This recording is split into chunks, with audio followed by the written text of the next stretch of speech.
Sindhi friends of Beria town Karachi जे organizing committee जी गॾिजाणी बेरिया टाउन जे हिक निजी होटल में थी गुज़री, जंहिंमें ऑर्गेनाइजिंग कमेटी जे मेंबरनि डॉक्टर ख़ादिम कुरैशी, CN न्यूज़ जो सरवान अली पिताफ़ी, अब्दुल मजीद जागीरानी, डॉक्टर वज़ीर जंडरान, गुलज़ार हुसैन झथियाल, मीर मोहम्मद टालपुर, डॉक्टर अवेस कुरैशी, ॼाम लतीफ़ शिरकत कई। गॾिजाणी में 12 जनवरी ते कयल मच कचहरी में ऐं सूफ़ियाणे राग बाबति वीचार वंडिया विया।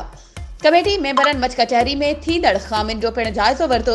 ऑर्गेनाइजिंग कमेटी मुस्तक़बिल में कंदड़ प्रोग्राम जहिड़ोकि जश्न बहार, ईद मिलन पार्टी, लतीफ़ जो ॾियारो मल्हाइण ते पिणु वीचार कयो वियो।